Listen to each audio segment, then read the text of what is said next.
வணக்கம் நேயர்களே. அதாவது தமிழன் எங்கெங்கெல்லாம் வாழ்கிறானோ அந்த தமிழனுக்கு அல்லது அந்த தமிழினத்திற்கு ஒரு மரியாதை இருந்து கொண்டே இருக்கிறது. அந்த வகையிலே உங்களுக்கு தெரியும், தற்போது பிரபல்யமாக ஒரு செய்தி சமூக வலைத்தளங்களிலே பேசுபொருளாக மாறி இருக்கிறது. குறிப்பாக ஆஸ்திரேலிய நாடாளுமன்றத்திலே தமிழர்களுடைய அதாவது தை மாதத்தை தமிழர்களுடைய திருநாளாக பிரகடனப்படுத்தும்படி ஆஸ்திரேலிய நாடாளுமன்ற உறுப்பினர் ஆண்ட்ரூ சால்டன் அவர்கள் ஆஸ்திரேலிய நாடாளுமன்றத்திலே ஒரு விவாதத்தை முன்வைத்திருக்கிறார் அல்லது ஒரு கோரிக்கையை முன்வைத்திருக்கிறார். இது ஈழத்தமிழர்களுக்கு அல்லது உலக தமிழருக்கு ஒரு நல்லதொரு செய்தியை ஒரு மாற்று இனத்தை சேர்ந்தவர் அல்லது வேற்று இனத்தை சேர்ந்தவர் எடுத்திருக்கின்ற ஒரு பெருமுயற்சியாகவும் அதே இடத்திலே தமிழினத்துக்கு கொடுத்திருக்கின்ற ஒரு மிக பெரும் மரியாதையாகவும் பார்க்கப்படுகிறது.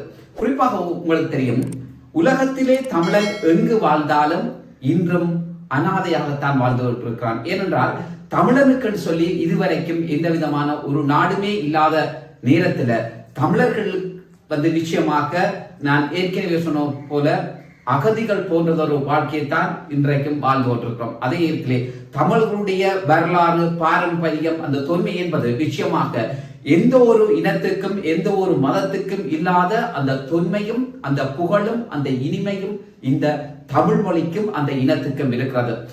இருந்த போதிலும் கூடவே தமிழர்கள் மிக எழுச்சிகரமாக அல்லது தமிழ் மக்களால் ஒரு தமிழர் திருநாள் என்று சொல்லப்படுகின்ற இந்த தை திருநாளை தமிழர்களுடைய திருநாளாக அல்லது தமிழர்களுடைய மாதமாக அந்த தை மாதத்தை பிரகடனப்படுத்த வேண்டும் என்கின்ற ஒரு கோரிக்கையை தற்போது ஆஸ்திரேலிய நாடாளுமன்றத்திலே அந்த நாட்டை சேர்ந்த நாடாளுமன்ற உறுப்பினர் ஒருவர் அதாவது ஆண்ட்ரூ சால்டன் அவர்கள் முன்வைத்திருக்கிறார். இது எப்படி இருந்தாலும் உலகத்திலே வாழ்கின்ற எவரும் முன்வைத்திருக்காது. அதாவது எங்களுடைய இனத்தை பொறுத்தவரையிலே லட்சக்கணக்கானவர்கள் புலம்பெயர் தேசங்களிலே வாழ்ந்து கொண்டிருக்கிறார்கள். இருந்தாலும் கூடவே எவருடைய தேசத்தை பார்ப்போமாக இருந்தால், ஆனால் இந்த தமிழர் திருநாள் என்று சொல்லப்படுகின்ற இந்த தை திருநாளை எங்களுடைய இனத்தை சேர்ந்த மக்கள் எத்தனை பேர் அதை சரியான முறையிலே அல்லது அந்த பாரம்பரிய முறையை பின்பற்றி செய்கிறோம் என்கின்ற விடயமும் நிச்சயமாக எழுந்திருக்கிறது. குறிப்பாக உங்களுக்கு தெரியும், தை திருநாள் சொன்னால் அது உழவர் திருநாள் அல்லது சூரியனுக்கு நன்றி செலுத்துகின்ற ஒரு நாளாகத்தான் அந்த தை திருநாளை நாங்கள் பார்க்கிறோம். குறிப்பாக சைவ சமயத்தவர்கள் இந்துக்கள் பார்க்கிறார்கள். ஆனால் ஏனைய மதத்தவர்கள் அதை புறந்தடுகின்ற ஒரு நிலைமை காணப்படுகிறது. இந்த இடத்திலே சிலர் சொல்ல வரலாம் என்னன்னு சொல்லி சொன்னால் மதவாதத்தை திணிக்கிறார்கள். அப்படி இல்லை. ஆனால் நிச்சயமாக இந்த தை திருநாள் என்பது சூரியனுக்கு அதாவது உழவர்கள் சூரியனுக்கு நன்றி செலுத்துகின்ற ஒரு நாளாகத்தான் நிச்சயமாக போற்றப்படுகிறது பார்க்கப்படுகிறது. இருந்த போதிலும் ஆஸ்திரேலிய நாடாளுமன்றத்திலே இப்படியோரோ அந்த தமிழுக்கும் அந்த இனத்துக்கும் அதாவது அவர்களுடைய தமிழர் திருநாள் என்று சொல்லப்படுகின்ற அந்த தை மாதத்திலே வருகின்ற அந்த புனித நாளை கொண்டாடுவதற்கு அல்லது அந்த தை மாதத்தை தமிழர்களுடைய திருநாளான மாதமாக அல்லது தமிழர்களுடைய ஒரு புனிதமான மாதமாக பிரகடனப்படுத்தும்படி ஆஸ்திரேலிய நாடாளுமன்றத்திலே சொல்லப்பட்டிருக்கிறது. இது எப்படி இருந்தாலும் ஆண்ட்ரூ சால்டன் அவர்கள் இன்னும் ஒரு முக்கியமான விஷயத்தை சொல்லியிருக்கிறார். ஏன்னு சொன்னால், ஆஸ்திரேலியாவிலே வாழ்கின்ற தமிழ் மக்களுக்கு நாங்கள் கொடுக்கின்ற ஒரு மிக பெரும் மதிப்பாகவும் கௌரவமாகவும் இருக்கும் என்ற விடயத்தையும் நிச்சயமாக அவர் சொல்லியிருக்கிறார். இருந்த போதிலும் உலக தமிழர்களுடைய வரலாறு தொன்மை பாரம்பரியம் அதே போன்று அந்த மதத்தினுடைய வரலாறுகள் எல்லாம் அதாவது நீண்ட வரலாற்றை கொண்ட அல்லது நீண்ட ஒரு தொன்மையை கொண்டதாக இருக்கிறது. இருந்த போதிலும் இதிலே மிக முக்கியமான ஒரு விஷயத்தை ஆண்ட்ரூ சால்டன் அவர்கள் முன்வைக்கிறார். திருக்குறள் சம்பந்தமாக கூட அவர் இந்த விஷயத்தை வலியுறுத்துகிறார். எந்த ஒரு மதத்திலும் இல்லாத மிக பெரும் பொக்கிஷம் என்று சொன்ன நிச்சயமாக அது திருக்குறளாகத்தான் இருக்கிறது. ஆனால் இந்த திருக்குறளை பல மொழிகளிலே மொழிபெயர்க்கப்பட்டு அந்தந்த மொழிகளிலே இன்று திருக்குறள் மொழிபெயர்க்கப்பட்டு இந்த புத்தகமாக வெளிவந்திருக்கிறது. இதுவும் எங்களுடைய இனத்துக்கு கிடைக்கப்பெற்ற மிக பெரும் வரம் என்று சொல்வதில் நிச்சயமாக எந்த விதமான சந்தேகமும் கிடையாது. அதே போன்று எங்களுடைய தேசத்தை பொறுத்தவரையிலே இலங்கையை பொறுத்தவரையிலே இன்றும் இனவாதம் கக்கப்பட்டு கொண்டிருக்கிறது. ஏன் இந்த இனவாதம் கக்கப்படுகிறது சொல்லி சொன்னால் உங்களுக்கு தெரியும்.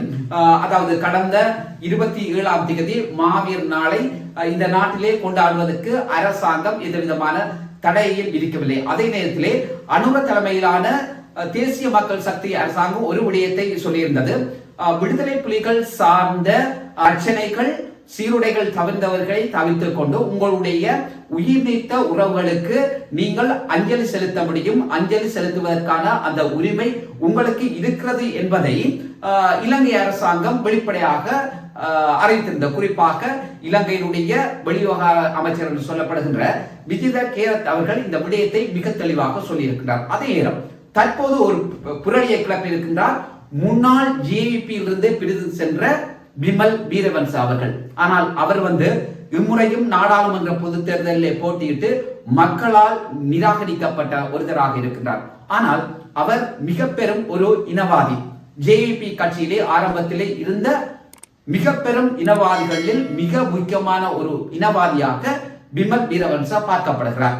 அதே நேரம் இப்படியான ஒரு நாளை மாவீர் நாளை எதிர்வரும் காலங்களிலே தமிழர்கள் அனுஷ்டிப்பதற்கு அல்லது அந்த நாளை கொண்டாடுவதற்கு எக்காரணம் கொண்டும் அரசு அனுமதிக்க கூடாது என்கின்ற விடயத்தை சொல்லியிருந்தார். அதற்கு விஜித கேரத் அவர்கள் மிக தெளிவாக நிதானமாக உறுதிப்பட தெரிவித்திருக்கிறார்.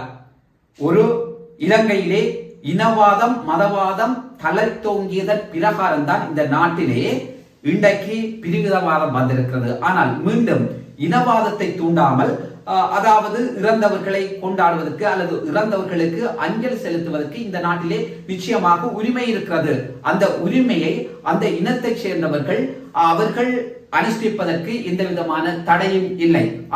அதே நேரம் விமல் வீரவன்ச போன்ற இனவாதிகளால் தான் இந்த நாட்டிலே மிக பெரும் அவலம் நிகழ்ந்திருக்கிறது என்கின்ற விடயத்தையும் தெளிவாக சொல்லியிருக்கிறார். இருந்த போதிலும் நிச்சயமாக மக்களால் நிராகரிக்கப்பட்ட ஒரு இனவாதி இப்படியான கருத்துக்களை முன்வைப்பது அல்லது கோரிக்கையை விடுப்பது நிச்சயமாக ஏற்றுக்கொள்ள முடியாத ஒரு விடயமாகவே பார்க்கப்படுகிறது.